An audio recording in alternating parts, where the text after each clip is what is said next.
We are live.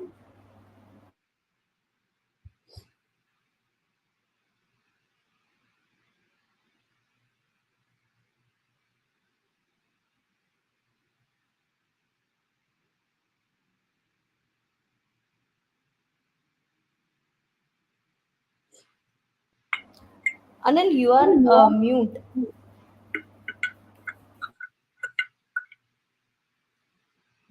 Anil, you're on mute.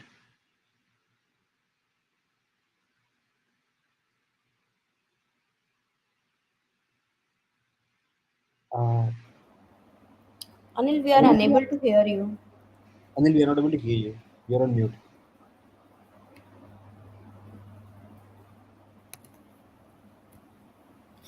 Okay, thank you. Welcome to a special session dedicated to delving into MVP design thinking. I am Anil, startup manager Rise Jhansi. So it is a great pleasure and anticipate that we extend a warm welcome to Mr. Jay Mistry. She's an expert and visionary in the startup and product development landscape. With Mr. Mistry, wealth of experience and passion for innovations, we are poised to embark on an enlightening journey into the principles, strategies, and practical application of MPP design thinking. So today, we have the privilege of exploring MPP design thinking through this lens, gaining invaluable knowledge and actionable strategy to fuel startup success. So throughout the session, our Mr. Mystery will guide us through the MVP design thinking, unrevealing in core principle and sharing practical strategies for the implementation. So I would like to invite Mr. Jay Mystery. So please take this knowledgeable session ahead. Thank you, So Anil. please. Thank you, Anil. Thank you for the invitation, and thank you, Jhansi Smart City team, for the warm welcome and the invitation. Uh, I'm looking forward to engage and talk to fellow entrepreneurs. Uh, Hello, guys. Good afternoon. If you are able to hear me, uh, amazing. Looking forward to connecting with you. So today we are going to talk about most hyped yet most desired stage of any company, which is MVP, minimum viable product. And yeah, I mean, MVP is never been easy, yet it's extremely straightforward. You know, while building the startup, as at least it seems like in a starting days. Uh, but there are a lot of thoughts and thinking and strategy goes behind releasing the MVP and scale from there. Of course, design plays a huge role, building the MVP and making sure that people are loving what you're building. So, we are going to touch upon this interesting topic today, and I'm looking forward to hearing from you in case you have any comments or questions at the end of the session. So, let's begin with it. As a first, I'll talk about a little introduction about myself. So, my name is Jay Mistry. I have been building startups for almost like 12 years now. Currently, I'm working and building a company called Zazzy. Previously, I have been working closely with the brands including Niti Aayog, organizations like Niti Aayog. I was heading design at Imbibe, which is acquired now with Reliance Jio, and multiple Y Combinator companies. While working with all these brands, I have understood one pattern, and the pattern is there is no fixed roadmap while building the MVP and scaling from there. Every startup has their own journey. So I'm going to I'm going to summarize this different experience and put it together into one slide. I'm sure it might not be enough and sufficient to describe the all journeys, but let's see if it helpful. As famously said by Sam Altman, CEO of OpenAI and also ex-president of Y Combinator, he says that there is no pre-med. You learn how to run a startup by running a startup. And he's absolutely spot on, because there is no, as I said, there is no fixed roadmap. But what we have observed, and what I have observed after working with 40 plus startups on my personal capacity, and out of working of 100 plus startups in a Zazzy as a company's capacity, what we have figured out is that as an MVP, you should focus on three things majorly in a starting of the time. One is a product market fit, second, content market fit, and third, community market fit. As a product market fit, as it suggests, and as you know, PMF is something is really hard to achieve. There are certain concrete numbers, and most of the startup fails at this stage because they are not able to hit the PMF. Lot of a time, lot of the startups, they grow on a rapid pace and they feel it's a PMF, but it's not actually, and there are different ways to analyze if we have achieved the PMF or not, because sustainable growth is not just enough to identify if it's a product market fit. But MVP is all about finding the PMF. MVP is all about whether customer is accepting your product or not, whether customer is liking, engaging, and actively using your product or not. And that's what the product market fit is. Next is content market fit. In in this stage, you know we want audience and customers to engage with our brand. That is only possible with the right content. Content strategy plays a huge role. There are multiple small, medium, and enterprise brands who have achieved tremendous growth just with content. I'll give you some of the examples like Zomato, Durex, Slack. These are some of the enterprise company.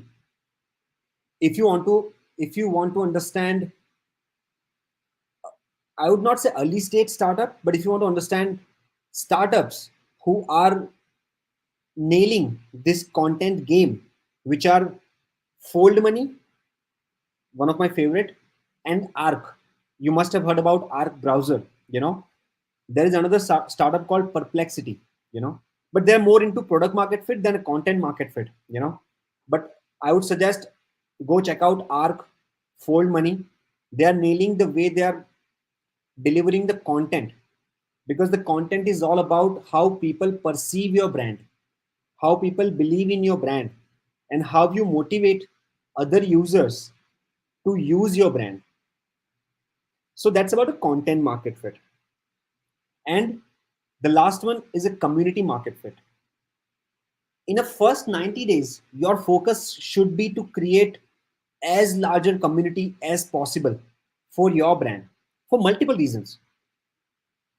If you achieve community market fit, first you figure out the distribution channel for your product. You figure out how to, so if you release new features or if you release new product, you know you already have built a community which is able to help you and give you early feedback. Your iteration becomes much more faster. Your feedback loop becomes much more faster. So sustainable and engaging community is a desire for all the evolving startup. I'll give you some of the name, like Simple. You must have heard about Simple. Buy now, pay later. They are growing rapidly and they are investing a lot in a community because they know the value of community. So, as a MVP, I would suggest to focus on three things: product market fit, content market fit, and community market fit. Once you analyze this, once you work upon this, then only you'll be able to know what features to develop. And once you figure out what features to develop, then you can think from the design perspective. Any company who is design first company is always trying to solve a core problem with the use of these three things. So yeah, this is super essential. If I narrow down the focus and start capturing the maximum market cap of a small market cap, you know, so your focus from the day one should be capturing the small market cap. I'll give you an example. Let's say if we are working on a CRM, I would be focusing more on a CRM for a very particular and very niche target market. Let's say you want to become a biggest CRM in the world, okay? Or let's say you want to become, let's say you're an e-commerce company and you are selling healthy supplements or healthy gummies, okay? Instead of focusing on diabetic gummies, instead of focusing on vitamin gummies, instead of focusing on protein gummies, or and so on and so forth, you should focus on one niche. Inside that one niche, which you should focus on that market, and you should capture the maximum market capitalization. You should own that market. You should be the maximum shareholder in that niche market. Become a number one player in that market and expand from there. That will make your startup journey much more easier instead of focusing on a complete 360 solution. What we have figured out is any startup who focus on a ultra niche market, their success becomes much more faster and easier compared to the company who is focusing on entire thing. Because, and of course, what I've seen in the industry is that uh, investor loves the companies who are solving problem for mass. But trust me, the future is, and future will be about niche. I have a multiple examples. We all have seen multiple examples. You see YouTube, it's just about video. Now they have started creating, content like you can post and all sort of things, but it's all on only about video. Instagram started with just images, nothing else. WhatsApp, just messages, nothing else. You know, uh, Stripe, just for payment gateways. That too very niche for the US market only. So we have a multiple examples. History is witness, and all the startups who have scaled and grown. The biggest example it's in front of us, which we are using every single day, is Paytm, Zomato. Zomato was just a discovery platform where you could see the menu. That's it. Paytm was just a messaging platform. I would say a notification platform where you used to get SMSs. It was not a payment gateway from a day one. So the start at the MVP level has to be extremely, extremely focused and narrow. Without that focus, it's really hard to scale from there. That said, you need a right segmentation. How will you define at an MVP stage that what should you focus on? Correct? There are 10,000 problems that you're trying to solve. There are at least hundreds of different types of persona that you're trying to cater through your product. How will you identify one or two very focused product or persona? So this is the really interesting example by Jerry Monte. Jerry Monte is a known investor and startup advisor based out of a Blink Ventures. She's a partner at a Blink Ventures, and she has created this wonderful framework. So if you see, if any persona has the same problem, they have a same solution, and they have a same buying behavior, then this becomes your sweet spot. This is the ideal customer. This is your ICP, ideal customer profile. You should you should go crazy behind this personas, okay? Because that allows for repeatability and scale, which increase your active user, which increase your retention, which decrease your bounce rate. So, and of course, there are different parameters for the bounce rate, but there is a high probability for this, because what you identify is they all have a same problem, they all have a same solution right now in the market, which you think is not great, and they all have a same buying behavior that makes your product sales and implementation, that which leads to onboarding, you know all their life easy. Your sales cycle become much more faster, your go to market strategy becomes much more faster, your distribution channel becomes much more faster, and eventually you're at the MVP stage, you hit the PMF. So yeah, this framework is extremely useful. We have used multiple times, our clients have used multiple times, and we have seen amazing results. So next, let's talk about what is the ideal strategy should be. I mean, from the 10,000 feet. Okay, I would not say feature by feature, but the ideal behavior.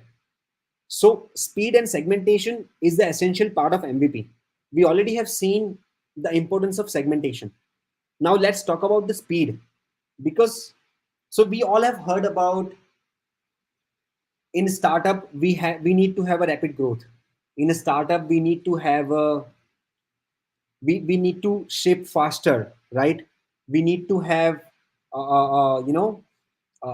we need to create product as much as possible and as fast as possible.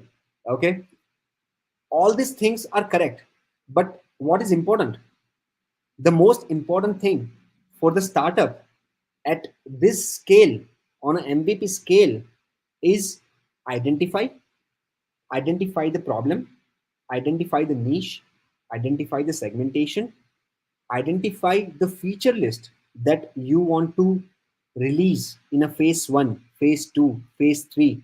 What are the metrics that, when do you think you are in a position to release the phase 2? What is the metric of that? Is it like a 10,000 downloads of your application? Is it like a monthly 2,000, 5,000 active users? What is the definition of your active users? How do you define your active users? When do you think, and when do you identify your company as a accepted company by the customers or by the users? So you have to identify things. Once you identify, you have to fast ship fast. In most of the companies we have seen, we see at least 1 month of uh, uh, 1 month of ship period. I mean, we call it as a more of a funnel. Okay, so but I think your sprint cycle should be 1 week or 2 week. I would recommend 1 week. That allows you to ship faster, ship better, and ship more rapidly. It gives you a chance to iterate much faster on a user feedback. So I personally recommend a 7 days for technology startups, and for e-commerce brand who are selling products through digital medium. You should start with at least 3 to 4 SKUs, and not more than 7 to 8 SKUs. Focus on that. For next 90 days, you should go deep down on how to create a distribution channel that increase your sale, improve and optimize, and observe that what products are selling well, and double down your capacity on that. And on a tech startup, I would suggest to shift faster every 7 days. If not possible 7 days, at least 2 weeks. But anything about 2 weeks is too late. In this process, you will fail. And I mean, in Silicon Valley, there is a word called fat fail. Okay, so it should be like a, fail faster, fail fatter. Okay, it should be a fat fail. And when you are at the stage, when you identify, you need to iterate on top of that at the god speed. And how do you iterate on top of that? You iterate based on a user's feedback. You need to be in a position to talk to your user every single day. And you heard me right, every single day. But how will you do that? You will have to start collecting data from day zero. Before you launch your product, before you launch your website, before you launch your application, you have to have a data mechanism. When I say data collection mechanism, just a Google Analytics is not enough. You need to be in a position to understand that how many users are coming via phone number, how many users are coming from onboarding to homepage, how many users are converting from onboarding to homepage to final checkout. You know, you need to create that happy path, and you need to have that data from day zero. Then only you will be able to understand the pattern and behavior of your consumer. Once you understand the pattern and behavior of your consumer, you need to talk to your customer every single day. And when I say you need to talk, I'm not talking about your team, I'm talking about you as a founder. Because when you understand what your customer is facing, when you understand what your consumer is going through, and what are the alternatives that they have found because they could not successfully purchase your product or continue or renew your product, you will be able to understand that how to optimize and how to innovate on top of that. So as a founder, you have to talk to as many users and customers as possible, so that you can set the SOP for your marketing team and product team.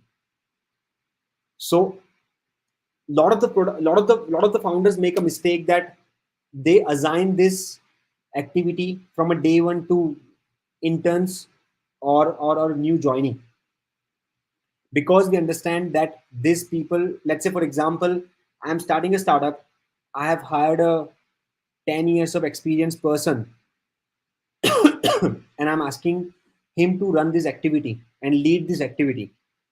I'm sure they will add a lot of value based on the experience. But will they be able to understand the problem at core like you do? I don't think so. I doubt. That means it's essential for you to understand and talk to your customer as often as possible. Once you understand that, then you will be able to understand the expectation of your customer. And one of the core expectation from your customer will be design, good design. It was 8 years back when people people used to care more about how the product works. Now they also care about how product feels. And trust me, as a consumer, me as a consumer, I or as a normal person who is using a product, I honestly do not care if your product is right now in a MVP stage. What I care about is my experience. That means the design bar is exceptionally high than ever.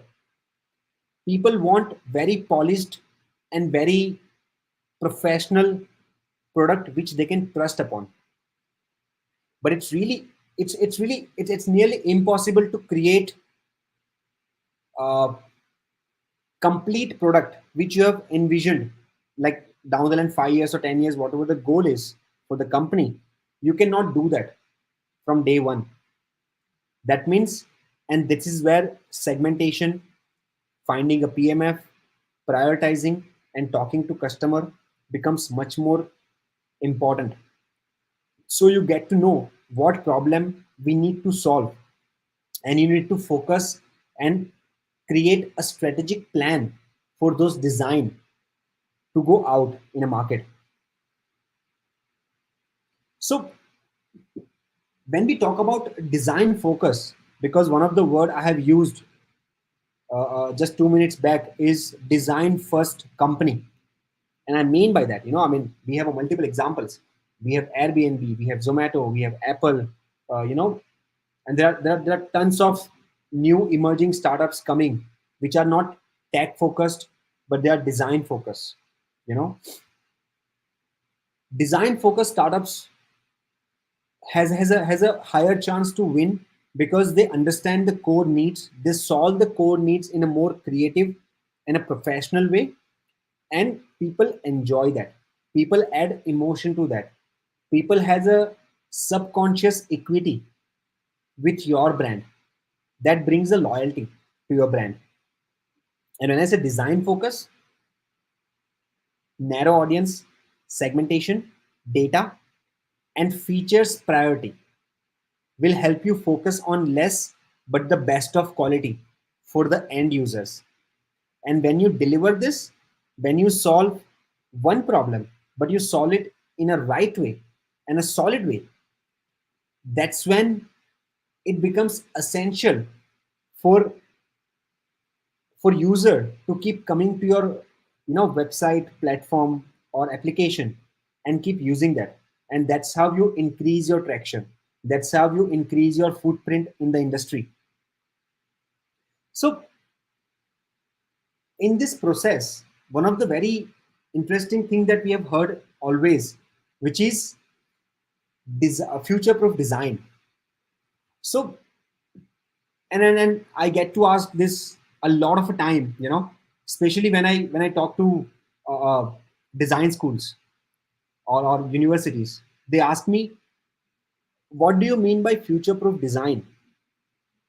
What I feel personally is that the future proof design is not a design where you can add something in future, you know but I feel the future proof design and well organized design is a design where you can eliminate something very easily. What do I mean by that is that once you understand the market, once you talk to your customer, once you have a clear idea what they want and how you are going to solve that problem, you will have a certain roadmap for the product. When you have a roadmap for the product, you will be able to design accordingly. Now imagine you have a B, C, and D features in your product, and you figured out based on a usage that feature number C or third feature is not something that people want to use every single day or they aspire to use, or it is not solving any significant problem that you felt it is solving. What you will do? What will you do? You will have to remove that feature. But what if in the process of removing that feature, you broke down your system? Imagine you have integrated the wallet system in your application. Now the wallet system is integrated to your bank accounts, billing, your gamification mechanism, XYZ reason. Now removing the wallet feature, it should not add any buggy trail that it's visible somewhere else, right? So removing the feature, and if you are able to remove the feature from a future perspective, that's where your design becomes future proof. So according to me, future proof design is not something where you can easily add something, but you should be able to delete something. You should be able to retrieve that feature very easily. Again, Arc browser is an amazing example. I would encourage everyone to study the way they ship the product, the way they treat features, very carefully, the way they engage with their audience and customers very gracefully, and the customer becomes much more loyal. And that's what increase the word of mouth. The way I'm talking about our browser, I'm sure there are 10,000 other people right now in the world who might be talking about the same company to different people, and nothing beats that type of marketing. Correct? So So yeah, focus on a future proof design that helps you scale your MVP stage. At MVP, think of design as atoms. It is the core module of your brand. It is the essential part, because without design, you will not be able to sell something. That means your sales team is stuck, your product team is stuck, your your technical team is stuck. So design is an essential part of of any product.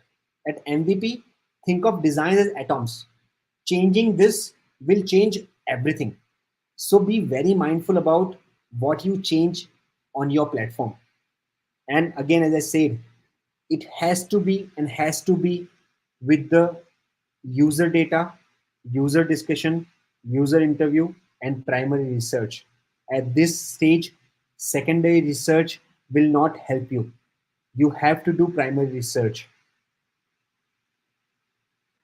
So if we move forward from this stage, now we have talked about importance of design, we have talked about importance of segmentation, we have talked about importance of future proof design. But how do you decide what features are not useful? How do you decide what features needs an improvement, or what features, or what product, you know from the e-commerce perspective, what product needs a retrieval?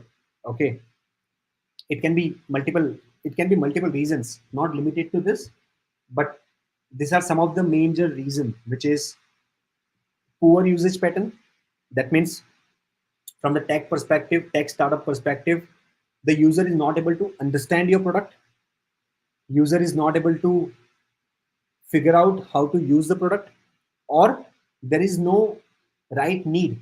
But either way, the data shows that it's a poor usage pattern. you know from the actual product perspective, people are not purchasing in a day one unless and until you do paid marketing. So that means you are going to burn tons of money in digital marketing. So as long as there is a digital marketing happening, your number is growing. It's not organic. There is a huge gap between your profitability and your spend. Second is no visibility to hero feature or product. That means, as I said, you have a B, C, and D product.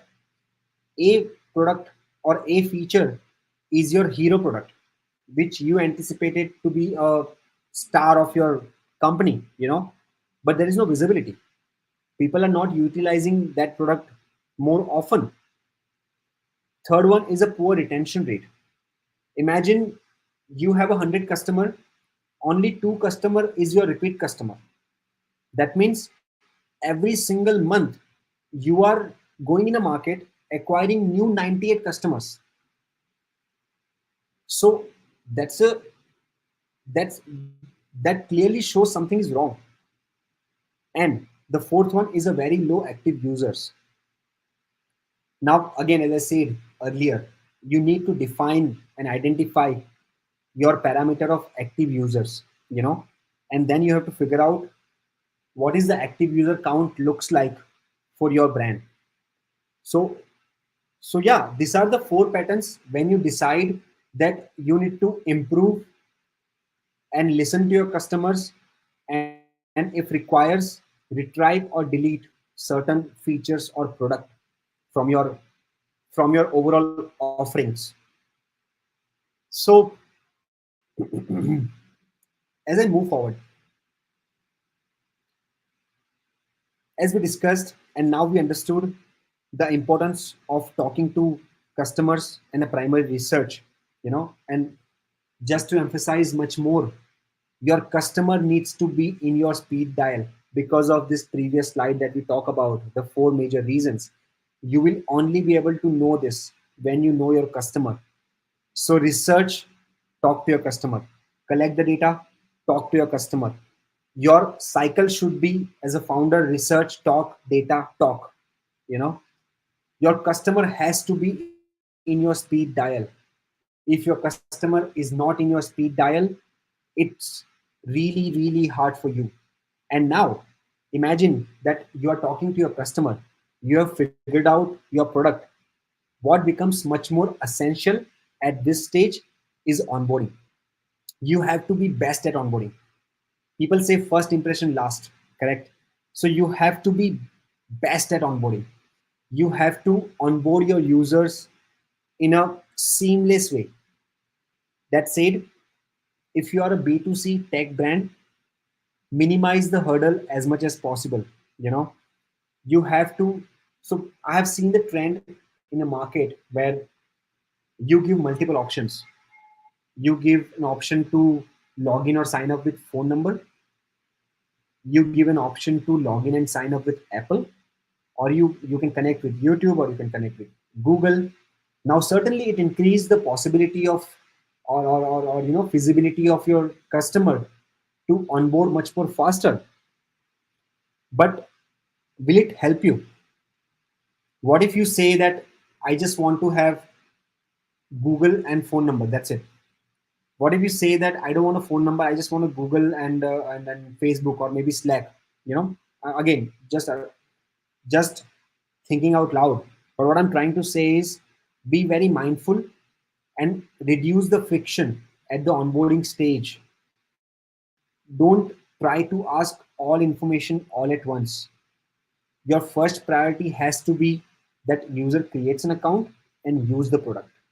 If it's a B2B, make sure that your onboarding with the enterprise or any business brand or any company has to be extremely smooth, very professional. You have to be at your best in those onboarding call. You have to be prepared. You have to make sure that their entry and acceptance of your product in their company becomes much more easier, streamlined, and faster. If you are if you are an e-commerce product, your distribution and onboarding new user has to be extremely easy. That means, let's say if you are, for example, if you are in a business of organic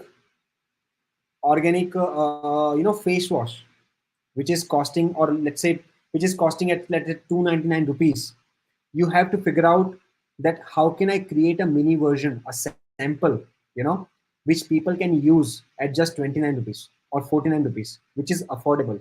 That makes your entry much more easier. So be best at onboarding. In a first 90 days, your focus should be onboarding as many users as possible with an 60% plus activation rate goal. It's really hard to achieve. Imagine out of 100, and again, I'm not talking about users that coming from your reference. I'm not talking about your friends and family. I'm talking about organic users. I'm talking about users who does not know or who don't know about your product. So imagine 100 people you present your product to, and 60% plus people are using your product. Activation goal has to be very, very, very important, and it has to be your number one priority. So these are some of the insights that I wanted to talk about. If you are stuck and if you need more help, don't worry about it. Just let me know. I'm more than happy to help you with free session, for 30 minutes with this link. Feel free to book the session. This is the link to my calendar, and I'm more than happy to talk to you in detail about the specific problem that you are facing. No strings attached. Just want to help you out and making good connection. So that's all from my end. I'm looking forward to hear for any questions that you have, and uh, and that's all. Uh, Thank you. Yeah, it's a very nice session from your side, and I think I just want to discuss one point with you. Like, what types of data startups should collect from day zero?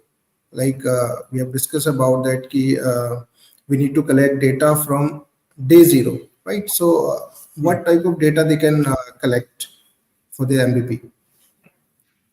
Correct. So there are multiple variations. It differs to brand and the segmentation as well. But at the core, the data should be first of all demographic. That in which Yeah. area is it, tier one, tier two, tier three? From the usage pattern perspective. Then in a perspective of age age group, so we call it as a cohort. You have to create a cohort of a data. So that age group is extremely important. That's when you understand and get to know that what sort of a content that you have to use. If you have a multiple age group, you will have to create a content accordingly. So Gen Z audience understand content in a way different way than millennials, and other audiences, right? Apart from this, I feel, again, your activation rate, your active users rate, and your retention rate has to be on top of your mind. you know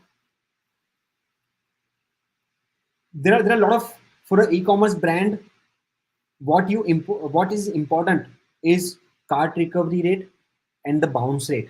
you know Imagine there is a AI tool. Someone is creating a tool, like you can use Chat GPT, Gemini, Cloud A, all the models together. Imagine there is a Hmm. startup like that.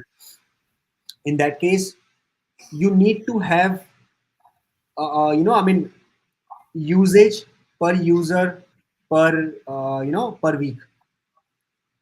So if you understand that how our user and what is the intensity that they are interacting with the product, if you have this sort of data, it becomes much more easier for you to plan your next product. That how can I make it from, let's say, 4 hours a week to 6 hours a week, eventually becomes like a 1 day a week. uh, so yeah, I mean, these are some of the essential KPIs that you should track. Yeah, so I think they need to set their frequency also, right, Correct. So for they, I collecting data. mean, correct. That is part of the active users, the definition of active users. For example, what do I mean by that is, imagine someone is selling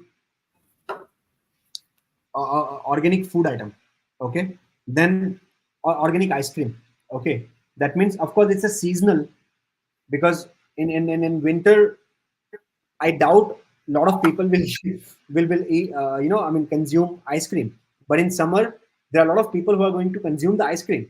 At the same time, in that case, by definition, it should be like at least once in a week the user is good enough, to call as active user. But at the same time, if someone is using a innovative way of menstrual product for female, that means, again, it's once in a month, okay? If someone is creating a product of like a diabetic thing, then it becomes like the cycle itself is like a 6 month or 1 year, okay? Then they're not going to purchase it. Again, depends on a type of medicine, but if it's daily or if it's required every month, or it is injection monthly or once in a quarter. Yeah. So that's how the active user definition comes in a picture. And what is the best way to just collect feedback for their MVP designing something? Right? So, what is the best way according to you? Then they can use it initially. I feel, see, I mean, there are multiple tools available right now on the internet, but at the MVP stage, for first 90 to 120 days, talking to customer. There is no alternative of talking to customer. Once you have figured out that you have talked to the customer, after that there are tons of tools available to collect the feedback. you know there are Yeah, of course they can. there are professional UX research that you can do. But I think at that time it will be too early for them to do a UX research, honestly, until and unless they have figured out the product market fit. There are different studies like coffee, coffee table studies and different studies that they can do. and then talk to group of customers to understand that how they perceive their brand, and are they able to complete certain goal of the product or not. So yeah, but apart from that, I feel another way to collect the feedback is through different tools. Again, as I said, deep integration of Google Analytics from the funnel perspective, but there is also a very interesting and one of my favorite tool, which is Amplitude. Okay, it's funded by Y Combinator startups. Very soon, or maybe they've gone to public company. They are a public company. If I'm not wrong, I might be wrong. There is also another startup called SplitB. You know, very interesting, easy to use, very focused product, and these are some of the products which they can use to collect data. Okay, so I think this is the last question from my side. What metrics or KPI are you tracking to measure the success of MVP? So, So I feel the number one KPI I feel is a retention rate. In the case of e-commerce, repeat rate. You know, how many orders are repeat? How many, even if it's 100 orders. So for example, let's say I just in an MVP stage I just have 100 customer. But imagine out of 100 customer, 98 or 96 customers are repeating, which is a very high number, very very high number. It's very unrealistic, but I'm just saying, for the sake of argument, or maybe let's say realistically, let's say out of 100, 75 or 80 customer is repeat users. That means there is a clear sign, and now your focus should be, how can I make this 100 customer as a 300 customers, and observe out of 300 customers, am I getting 200, 220 customers as a repeat user or not. So when you are able to see 70 to 80% of a repeat customer, repeat order, repeat users who are repeatedly paying for your services or paying for your product, then you can figure out that this is going in the scale of PMF, product market fit. And then when you increase the scale, slowly and steadily, from 100 to 300, 300 to 700, 700 to 1200, 1200 to 2000, and when you see the same pattern, or plus or minus, then I think it's going in a good direction. So this is the number one KPI I feel. you know uh, the second most important KPI is activation rate. How many people. So a lot of the time what we have seen and observed the pattern, that I saw a very innovative marketing campaign. I hooked upon that campaign. I saw it on a YouTube or Instagram or some advertisement or something, or maybe my friend sent me a link. I will I will download the application. I will onboard, but I will not go to the dashboard, because I could not understand first glance that what the product it is solving, or maybe it was the impression is not as amazing as it was promised or advertised in a marketing campaign. So that's where most of the disappointment comes, and that's where the user gets little, little step back. That okay, be careful about this. So that's a bad marketing, and you should always track this activation rate.